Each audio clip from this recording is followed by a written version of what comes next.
Okay, welcome back second grade to your grade level link. And for our puppet, we're going to be creating an animal that can move, and we're going to be making it out of paper. So what you need to do is get yourself some paper, and I'm using just plain white paper because I'm going to make mine look like a polar bear, but you can make yours look like a zebra or any other animal you wish, but for the demonstration, I'm going to keep mine white.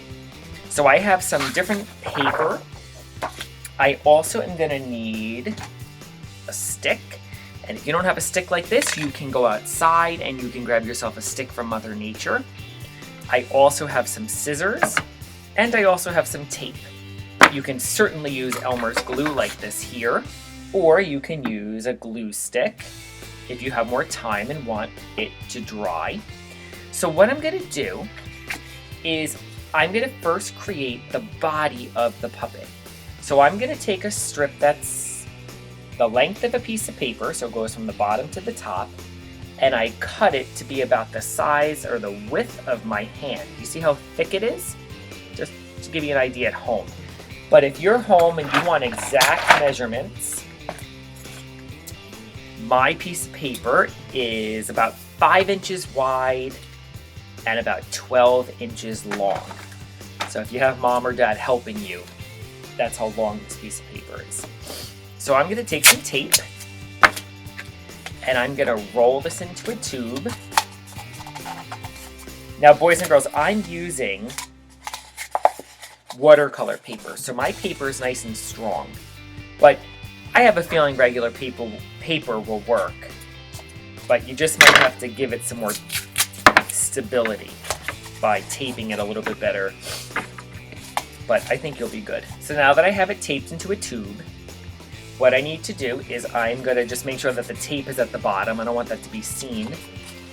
And I am going to squish the one side of the tube.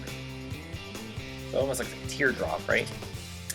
And then I'm going to find the other side and squish it. So it sort of makes a half circle. Or a tunnel. Do you see the tunnel? Okay.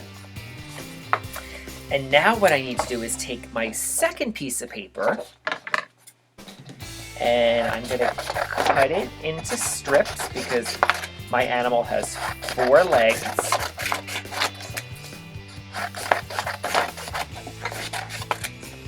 And leave them long, because I'm going to show you a little trick we're going to do.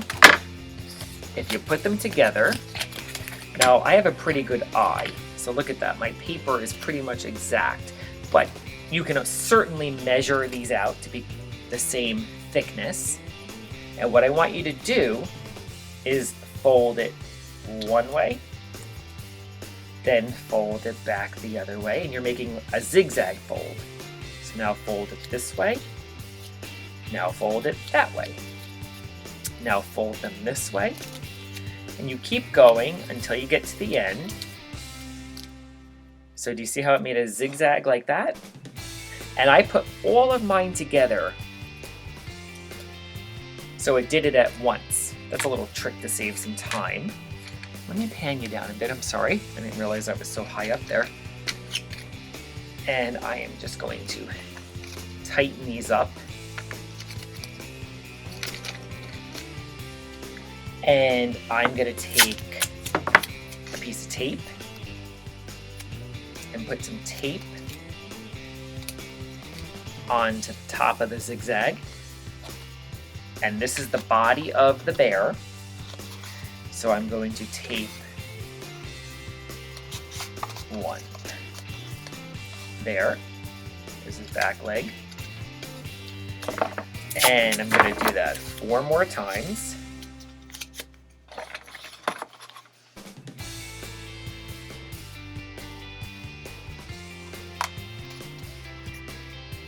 Look at that. See his front and back legs?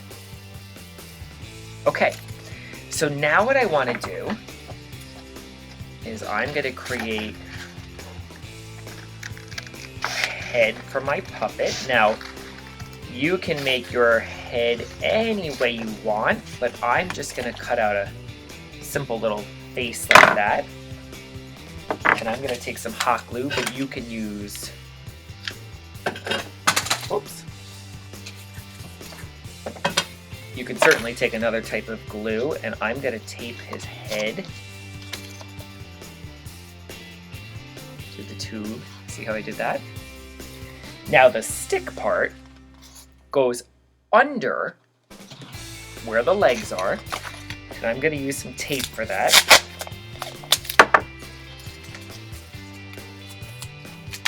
And this is what you're going to use to control and manipulate your puppet on the table.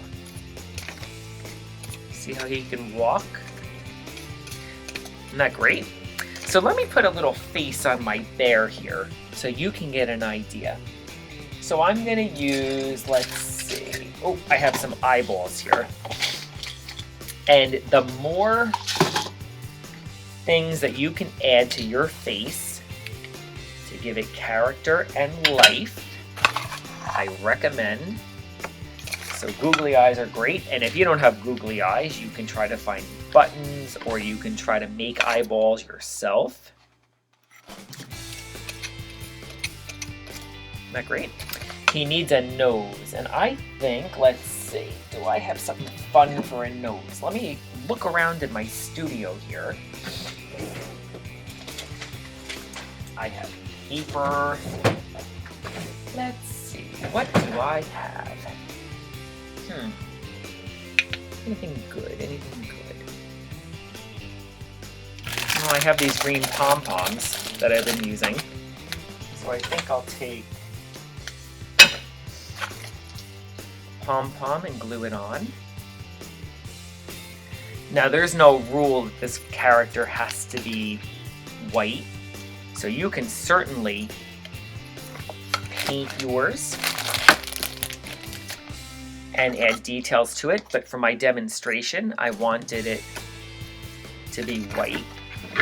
Let's see, he needs some hair on his head. I know he's a bear, but well, the more character I can give him, the better. And I have an old headband here, and I just cut the top of it off.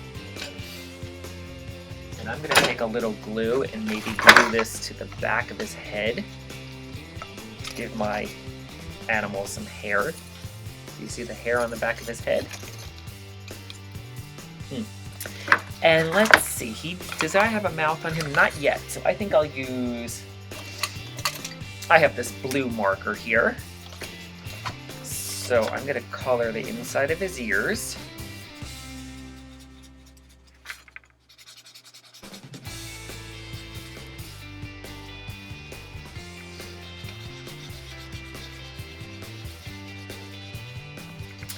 And make a little mouth on my guy. And some eyebrows. Boys and girls, you can start this puppet and you can be here all day making a bunch of characters and tell stories. I think puppets are so much fun. Look at, he can sit down and he can jump up. And you know, looking at him, he can use some feet, right? So I can take some of my extra paper. My stick is getting a little floppy here. And I can go in and I can add some polar bear feet. And I can keep going and going and going. But boys and girls, remember that your imagination is what's going to make it look really cool. So again, using a piece of paper, learning how to zigzag fold, using a stick for the puppeteer to hold on to, and a little imagination, you can make a really cool tabletop puppet that you can use to create a show with. So boys and girls, give the puppet a try. I'd love to see what you're making. So if you master the project, you can certainly click on another grade level link to see what they're doing as well. You can email me a photo at pricet@pearlriver.org. And also, please make sure that you fill out the Google form, which is located on the home page of my website. So be creative, see what you come up with, and I will see you next week. Have a great week, boys and girls, and keep on creating. Bye!